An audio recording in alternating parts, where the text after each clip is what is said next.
Di konten sebelumnya, penonton dikejutkan dengan Yura yang membunuh sahabat suaminya itu. Namun yang lebih membuat penonton terkejut ialah simbol MGD lama di leher Yura yang sama dengan Charliong.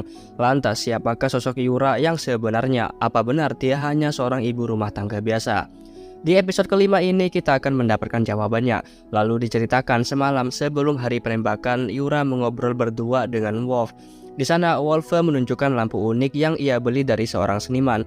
Wolfe menceritakan jika seniman itu adalah seorang pecandu narkoba yang hanya mengejar sebuah kepuasan dan melewatkan momen penting dalam hidupnya. Karena penyesalannya itu, seniman yang mendesain lampu itu menyelipkan sebuah pesan pada pembeli lampu itu dengan harapan agar pembelinya dapat hidup lebih baik darinya. Dan pesan itu akan terlihat setelah lampunya dimatikan. Dan pesannya adalah Memento Mori, yang artinya ingatlah kau akan mati. Mendengar itu, Yura teringat dengan seseorang di masa kecilnya, di mana ia bilang hanya pada kegelapan semua orang akhirnya ingat jika ia akan mati. Terlihat raut wajah cemas Yura karena memiliki firasat buruk akan keluarganya. Lalu ketika Wolf mengganti baju, Yura tak sengaja melihat gambar tato MGD yang sama dengannya. Namun bedanya kalau Yura dalam bentuk bekas luka dan Wolfe dalam bentuk gambar tato. Karena Wolf ada kaitannya dengan MGD dan Yura memiliki masa lalu yang kelam di MGD, akhirnya demi keselamatan keluarganya, Yura menyingkirkan Wolf dari keluarganya. Dengan kata lain, Yura hanya ingin melindungi keluarganya dari organisasi MGD. Lalu malamnya Yura menuju ke rumah mertuanya dan di luar ia mendengar suara keributan antara Ji-hoon dan ayahnya. Ternyata mereka bertengkar karena mobil yang Ji-hoon pinjam dari temannya itu mogok dan membuat Pak Wong-soo tak bisa menghadiri pemakaman sahabatnya. Ji-hoon berdalih jika sebelumnya ia sudah meminta ayahnya untuk menyewa mobil atau naik taksi saja. Namun Pak Wong-soo di sini tak mau tahu dan terus menghajar Ji-hoon hingga Ji-hoon keluar dan kabur dari rumah. Di luar, Mirim yang menyusul Ji-hoon di sebuah restoran ditelepon oleh Yura. Ji-hoon meminta Mirim agar tak mengangkatnya. Akhirnya Yura mengirimkan SMS dan memberitahu jika Pak Wong-soo akhirnya mau dibujuk untuk naik kereta saja. Mendengar kabar itu, Ji-hoon iri karena ayahnya itu selalu bersikap baik pada semua orang kecuali dia. Kembali di rumah ketika Pak Wong-soo bersiap-siap untuk pergi ke stasiun, sementara Yura membawa balik Min-soo untuk pulang. Lalu Yura menunjukkan sebuah desain undangan untuk perayaan hari ulang tahun ayah mertuanya itu yang ke-80. Tak hanya itu, Yura juga bilang jika Do-hoon akan mengundang penyanyi favorit ayahnya yakni Songgen. Mendengar itu, Pak Wong-soo benar-benar tak sabar untuk menantikan hari ulang tahunnya. Beralih pada kepala Oh yang tengah memeriksa mayat Wolfe di ruang autopsi. Di sana kepala Oh terlihat ketakutan karena melihat pola tembakan sniper yang menembus leher. Dan setahu kepala Oh, orang yang bisa melakukan itu hanyalah salah satu anggota asli MGD lama, yakni Bullet yang dikonfirmasi menghilang sejak lama. Yang jadi pertanyaan bagi penonton adalah, apa hubungan Yura dengan Bullet mengingat gaya menembak keduanya yang sama-sama mengincar leher target. 정말 살아있었어. Lalu di luar, kepala Oh berpapasan dengan Do-hoon dan kepala Oh bertanya kenapa Wolfe ke rumah Do-hoon malam itu. Do-hoon jawab jika temannya itu bilang jika ia berada di Korea, jadi Do-hoon mengundangnya untuk main ke rumah dan mereka hanya membahas soal masa lalu. Do-hoon balik bertanya apa departemen sudah mengetahui pelaku penembakan Wolf. Kepala Oh jawab jika mereka masih menyelidikinya dan juga meminta Do-hoon agar tak ikut campur dalam kasus kali ini. Lalu kepala Oh menyampaikan belasungkawanya atas kematian teman Do-hoon itu dan Do-hoon langsung pergi menuju ke ruang autopsi. Setelah itu, kepala Oh menelpon Ma Yong-ji dan memberitahu jika ia akan menyelidiki kasus ini sebagai rahasia. Ma Yong-ji melaporkan jika ia sudah mengurus pers dan media sehingga kasus ini belum muncul ke publik. Di dalam, Do-hoon melihat tato di dada Wolfe yang membuat ia terus kepikiran soal organisasi apa di balik tato itu. Akhirnya, meskipun dilarang kepala Oh, Do-hoon tetap meminta Ma Yong-ji untuk mengirimkan data tentang Wolfe. Keesokan paginya di rumah, Yura bertanya pada Do-hoon soal Songgen. Do-hoon bilang sepertinya mereka belum bisa memastikan kedatangan Songgen karena manajer Songgen tiba-tiba mengganti nomor teleponnya. Mendengar itu jelas membuat Yura panik karena mereka telah memberitahu ayah mereka soal Songgen sebelum memastikannya. Lalu Do-hoon mengusulkan bagaimana kalau mereka mencari pengganti yang mirip dengan Songgen. Mendengar itu Yura jelas tak setuju karena ia tak mau membohongi ayah mertuanya itu. Tapi Do-hoon di sini berusaha meyakinkan Yura dan ia akan mencari pengganti yang sangat mirip dengan Songgen. Sementara Pak Bongsu di sini ia tengah bersama Nona Pak tengah olahraga pagi di sebuah taman. Mereka membahas soal hari ulang tahun Pak Bongsu yang bertabrakan dengan ulang tahun cucu Nona Pak. Sebenarnya Nona Pak ingin hadir di perayaan ulang tahun Pak Bongsu, namun ia juga tak bisa mengabaikan cucunya. Pak Bongsu tak ada masalah soal itu karena Nona Pak bisa hadir di acara ulang tahunnya yang ke-90 tahun nanti. Mendengar itu Nona Pak pesimis apa mereka masih hidup 10 tahun ke depan. Pak Bongsu lalu bilang untuk bisa hidup selama itu mereka harus rajin berolahraga seperti ini. Dan Pak Bongsu langsung menunjukkan kemampuan chin up-nya yang di luar nurul. Di saat yang sama Ji-hoon yang masih bertengkar dengan ayahnya diminta Mirim agar nanti meminta maaf pada ayahnya itu dan berhenti bersikap kekanak-kanakan. Setelah itu mereka berempat pergi ke sebuah butik untuk menyewa kostum di hari perayaan ulang tahun Pak Bongsu. Yura lalu membriefing keluarganya itu dan memberitahu jika mereka harus kompak. Jadi untuk memastikan keberhasilan pesta ulang tahun nanti, Yura meminta keluarganya agar memastikan ayah mereka tak merasakan ketidakhadiran mendiang ibu mereka. Dan akhirnya mereka mulai bekerja sama demi kebahagiaan ayah mereka. Sementara Pak Bongsu ia diantarkan ke butik bersama wanita pujaannya yang lain, yakni Nona Yun. Karena Nona Pak tak bisa hadir di acara ulang tahunnya nanti, Pak Bongsu memutuskan untuk mengundang Nona Yun. 여기 진동 주름. Akhirnya semua keluarga tiba di butik dan di sana Ji-hoon yang membaca tugas-tugas dari Yura menyampaikan keberatannya pada salah satu tugas yang Yura berikan, yakni untuk mendapatkan pekerjaan di hari ulang tahun ayahnya. Yura hanya bilang jika inti dari semua tugas yang ia beri adalah melupakan semua yang terjadi serta menyampaikan pesan penuh harapan pada ayahnya. Sementara Do-hoon di sini ia masih sibuk membandingkan kandidat orang yang mirip dengan Songgen, dan Pak Bongsu tiba-tiba mendapat pesan dari Nona Pak jika ia bisa hadir di acara ulang tahunnya. Mengetahui kedua pacarnya akan datang jelas membuat Pak Bongsu panik setengah mati karena ia tak bisa menolak atau membatalkan undangan pada salah satu pacarnya. Hingga di jalan pulang di lampu merah, Pak Bongsu yang kepikiran memutuskan untuk tak mengadakan pesta lalu pergi keluar. Yang tentu keputusan itu membuat semua keluarga dibuat terkejut dan berusaha mengejar ayah mereka. Di kantor sambil memegang peluru, Kepala Oh memutuskan untuk mencari tahu informasi tentang Bulet menggunakan aksesnya. Kepala Oh juga penasaran jika Bulet masih hidup, apakah warrior akan keluar dari sarangnya. Lalu Kepala Oh mengambil kartu nama Papillon dan pergi ke sebuah mall. Ternyata di mall Kepala Oh menemui wanita salah satu anggota asli MGD lama dengan kode name Butterfly. Mereka berdua bertemu di lift dan ketika semua orang keluar, Kepala Oh memberitahu pada Butterfly jika Bulet masih hidup. Mendengar Bulet masih hidup jelas membuat Butterfly tak percaya, namun ia semakin yakin ketika melihat foto yang diberikan Kepala Oh. Kembali di rumah, semua orang yang tengah asik nonton bola diingatkan Yura soal ayah mereka yang belum juga pulang dan menjelaskan kemungkinan besar sesuatu yang buruk terjadi pada ayah mereka. Lalu Do-hoon bertanya apa yang harus ia lakukan. Yura jawab agar suaminya itu mengirim SMS pada Kepala Oh untuk meminta cuti di hari ulang tahun ayahnya yang ke-80. Lalu Ji-hoon juga ikut bertanya apa tugasnya. Yura jawab agar Ji-hoon nanti meminta maaf pada ayahnya soal kejadian kemarin. Mirim pun ikut bertanya apa tugasnya kali ini. Yura jawab jika Mirim tak bersalah dan bebas dari tugas. Sementara Pak Bongsu di sini ia tengah galau di sebuah taman dan menyesali kenapa ia bisa mendua dan membuat situasi semakin rumit. Ia juga bingung bagaimana bicara dengan anak-anaknya soal masalah yang tengah ia hadapi. Keesokan paginya, Do-hoon yang habis memesan kopi mendapat tugas untuk menghabisi seorang target bernama Ko In-bo. Bukannya mendapat informasi tentang Wolfe, Do-hoon malah cuma dapat data seorang pembunuh bayaran. Tentu hal itu membuat Do-hoon protes pada Mayong-ji dan Do-hoon lalu bertanya apa Kepala Oh yang menyuruh Mayong-ji memberinya tugas. Mayong-ji hanya berdalih jika ia hanya mengikuti perintah dan Ko In-bo adalah tugas dari Jayol yang tertunda. Maka dari itu ia meminta Do-hoon yang membereskannya. Do-hoon tak putus asa, ia berusaha membujuk Mayong-ji agar memberikan data tentang Wolfe. Namun Mayong-ji di sini tak peduli dan hanya meminta Do-hoon untuk segera membereskan targetnya. Akhirnya Do-hoon menemui Jayol untuk mendapat informasi soal Ko In-bo. Namun bukannya mendengarkan Do-hoon, Jayol malah sibuk sendiri dan bimbang hanya untuk bertanya pada mantan istrinya itu. Do-hoon yang mengetahui hal itu makin dibuat jengkel dengan sikap Jayol yang begitu takut dengan mantan istrinya itu.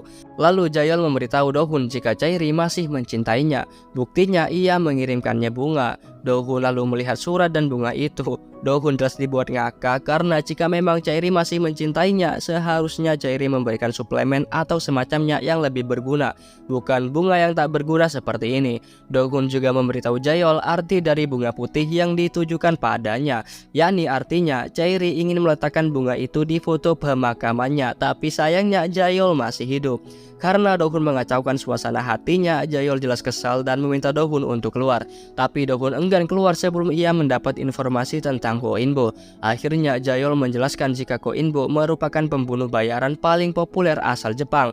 Jika ia dibayar sekarang, maka keesokan paginya targetnya sudah dipastikan terbunuh. Setelah itu Jayol balik bertanya apa Dohun akan menangani kasus Wolfe.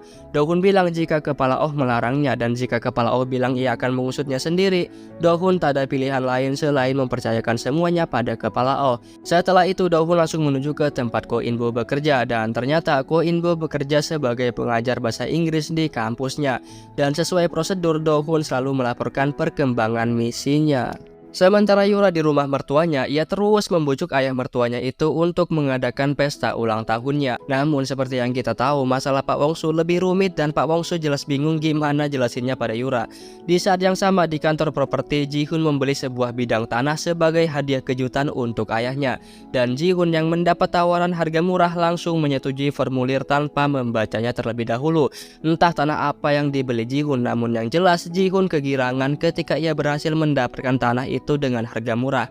Kembali pada Dohun yang masih mengikuti Ko Inbo hingga di pemberhentian terakhir. Setelah mengetahui kegiatan targetnya, Dohun langsung mencari tempat menembak yang terbaik dan matanya tertuju pada sebuah gedung.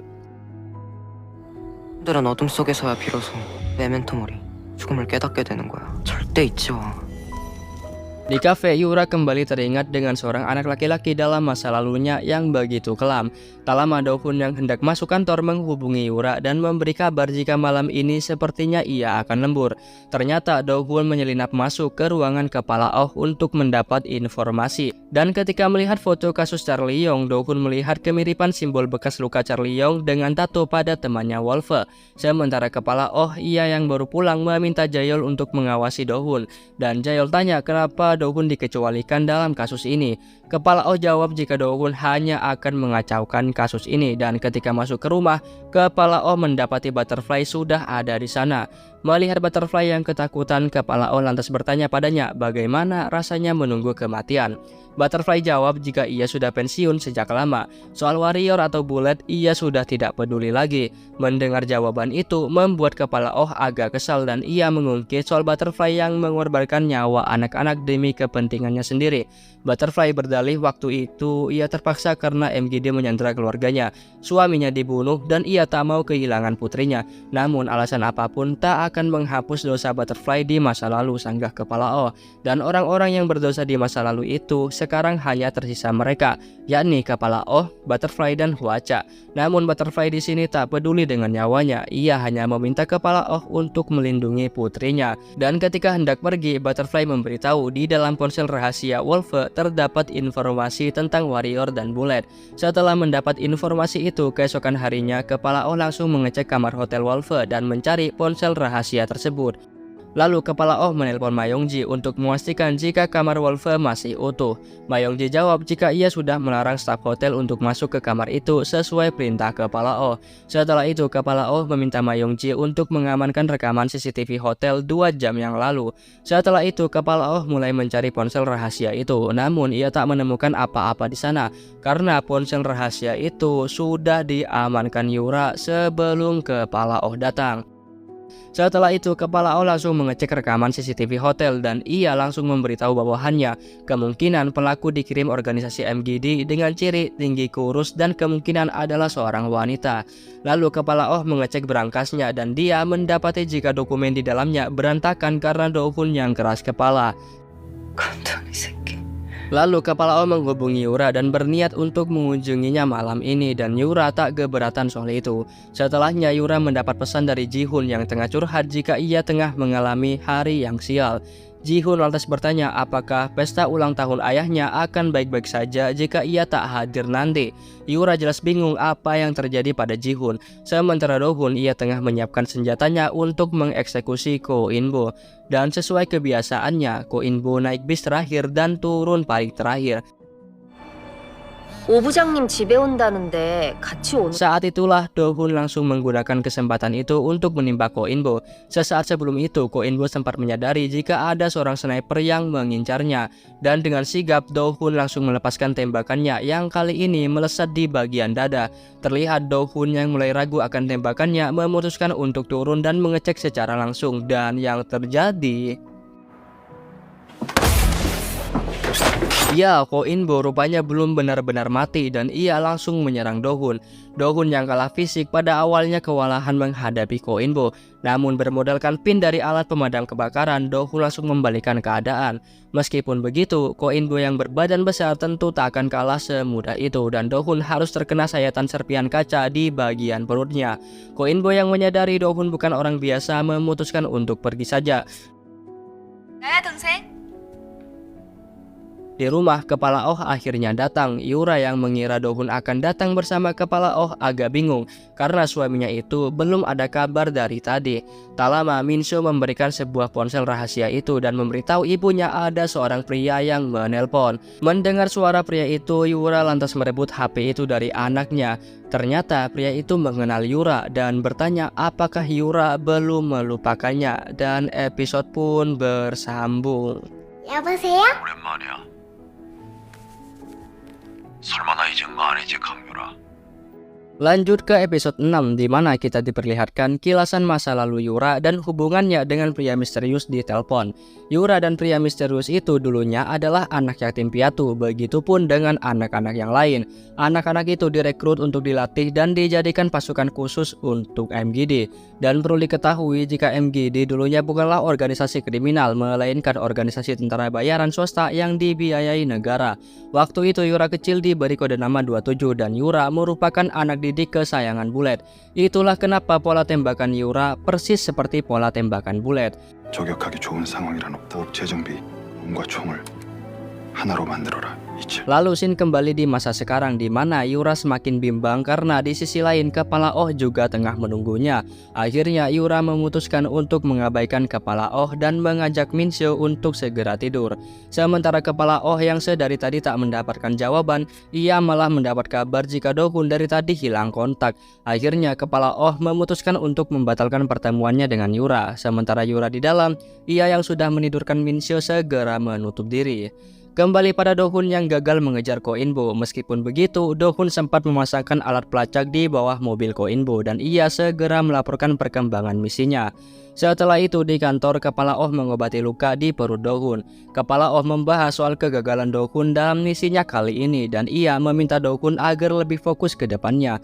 Do-hun juga menyinggung soal Kepala Oh yang menyelidiki istrinya dan ia meminta Kepala Oh untuk berhenti menyelidiki istrinya itu.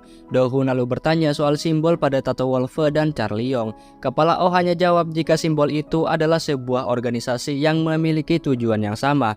Do-hun lantas bertanya apa tujuan mereka. Kepala Oh jawab itu urusannya dan Do-hun tak boleh ikut campur. Lalu Kepala Oh meminta Do-hun untuk melaporkan targetnya yang lolos itu, dan ketika mendengar nama Ko In-bo, raut wajah Kepala Oh seperti mengenalnya, dan ketika Do-hun bertanya soal itu, Kepala Oh segera menepisnya. Setelah itu Kepala Oh bergegas pergi karena sudah mendapat laporan jika Ko In-bo terlacak di suatu tempat. Mendengar itu Do-hun menawarkan diri untuk menebus kesalahannya. Namun Kepala Oh bilang baik itu Wolfe ataupun Ko In-bo sekarang bukanlah urusannya Do-hun, dan Kepala Oh meminta Do-hun untuk menjaga keluarganya saja. Di luar, Yura yang cemas segera mendatangi Do-hun di kantornya, yang tentu saja membuat Do-hun terkejut ketika Yura tiba-tiba menjemputnya. Di saat yang sama di Thailand, pria misterius tadi meminta anak buahnya untuk segera menyiapkan tiket pesawat ke Korea. Dan bisa kita pastikan jika pria itu adalah teman masa kecil Yura. Terlihat ketika pria misterius itu memandang foto masa kecil mereka sewaktu di kamp pelatihan. Keesokan paginya ketika bangun tidur, Yura begitu panik ketika suami dan anaknya tidak ada di rumah. Ternyata mereka berdua hanya jogging sebentar di luar dan Do-hun merasa aneh dengan sikap Yura hari ini. Di kamar mandi, anak dan ayah itu pun membahas soal Yura yang marah tadi. Min-soo di sini bilang mungkin saja ibunya bersikap seperti itu karena masalah pesta ulang tahun kakeknya. Mendengar itu Do-hun sadar dan langsung menemui Yura untuk membantu menyiapkan pesta ulang tahun ayahnya. Do-hun lantas mengecek semua checklist dan ia bisa memastikan semua tugas itu selesai. Namun ada salah satu checklist yang agak rumit, yakni membujuk ayahnya untuk mengadakan pesta ulang tahun. Yura bilang jika ayah mertuanya itu sulit untuk dibujuk. Melihat istrinya yang tertekan, Do-hun berjanji akan menangani masalah itu. Lanjut di mall, Butterfly tengah makan bersama putri dan cucunya. Namun terlihat hubungan antara anak dan ibu itu kurang baik. Karena dulu Butterfly pernah menelantarkan anaknya. Butterfly pun meminta maaf sekaligus berterima kasih kepada putrinya karena diberikan kesempatan untuk menemui cucunya. Lalu putri Butterfly memberitahu agar ibunya itu tak usah menemui lagi anaknya, dan jika memang ibunya itu rindu, ia akan mengirimkan foto setiap minggu. 그래, 그만 가봐야지. Setelah itu, ketika Butterfly akan membayar tagihannya, ia terkejut karena mbak kasir di sana memberitahu jika pesanannya sudah dibayar oleh seseorang yang ternyata dia adalah kepala Oh. Kembali pada Do-hun yang kini tengah berada di apartemen Ko In-bo berdasarkan informasi dari Ma Yong-ji. Di sana Do-hun hanya menemukan sebuah pistol, namun ketika ia hendak pergi, ia penasaran dengan sebuah benda di balik meja. Ternyata benda itu merupakan berangkas pribadi Ko In-bo dan Do-hun langsung membawa berangkas itu. Lalu Do-hun ditelepon oleh kepala Oh yang marah-marah karena Do-hun mengabaikan perintahnya sebagai atasan. Kepala Oh juga bertanya apa yang dilakukan Do-hun di tempatnya Ko In-bo. Do-hun hanya beralasan ia hanya ingin membantu bosnya yang tengah sibuk. Ternyata Do-hun yang curiga dengan gelagat kepala Oh memutuskan untuk menyelidiki sendiri, dan ia berharap ia mendapat informasi dari Ko In-bo tentang Wolfe. Dan ketika Do-hun sudah pergi, ternyata Ko In-bo sedari tadi melihatnya. Sementara Yura yang masih khawatir pria misterius itu akan membahayakan keluarganya berniat untuk membeli rumah baru di kantor agen properti.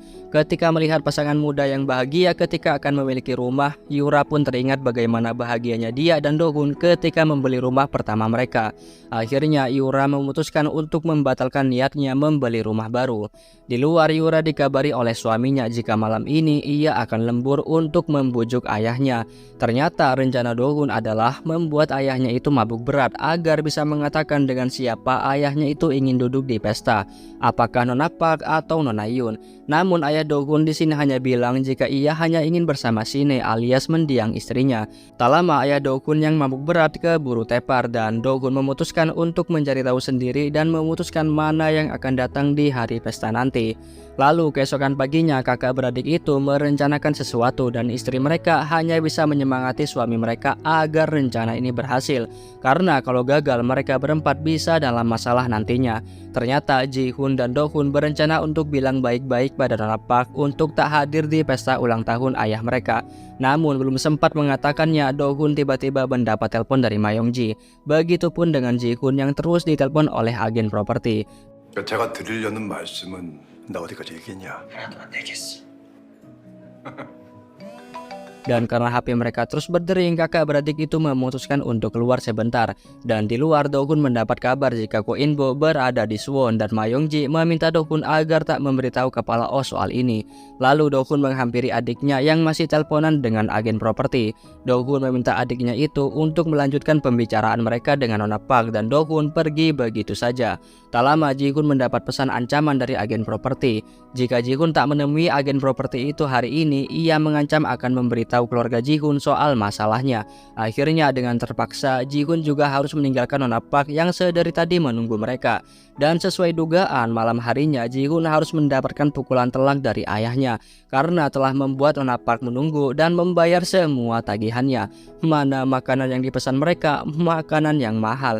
Lalu Yura menghubungi suaminya itu dan Do-hun yang baru sampai di parkiran dibuat terkejut setelah mendengar jika Ji-hun meninggalkan Nona Park sendirian. Ketika keluar dari mobil, Do-hun tiba-tiba ditodong senjata oleh Ko In-bo. Lalu mereka berdua masuk ke dalam mobil dan Ko In-bo menanyakan di mana berangkasnya dan yang terjadi. 왜? 같이 한번 가볼래? Sementara di luar, semua keluarga memutuskan untuk mencari Do-hun yang dari tadi tak kunjung tiba. Dan di dalam, Do-hun berhasil membalikan keadaan meski plafon mobilnya sempat terkena tembakan. Lalu Do-hun segera tancap gas pergi membawa Ko In-bo meninggalkan keluarganya yang dari tadi mencarinya. Di jalan, Do-hun menelpon Jaeol untuk meminta izin menggunakan rumahnya karena malam ini ia akan bersenang-senang. Meski keberatan, Jaeol berpesan pada Do-hun agar tak merusak properti di dalamnya.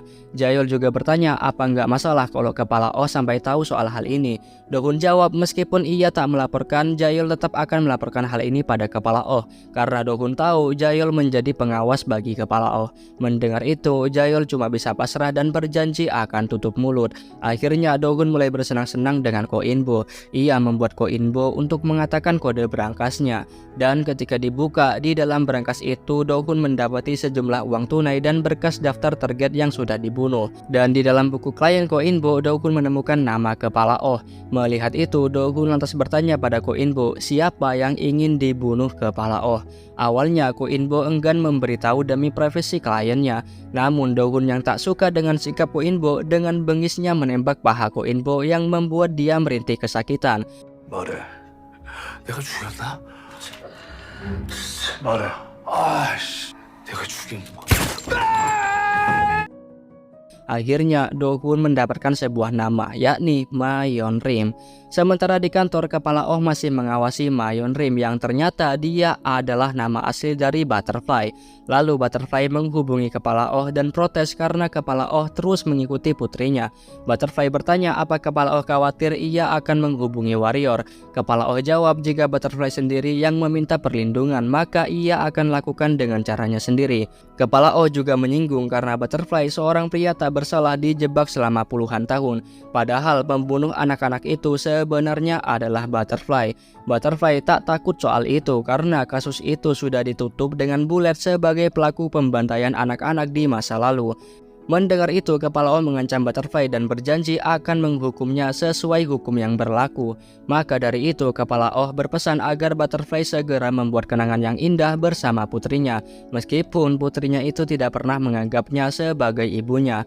Butterfly jelas tersinggung dan bilang jika kepala Oh juga ikut terlibat dalam pembantaian massal anak-anak itu.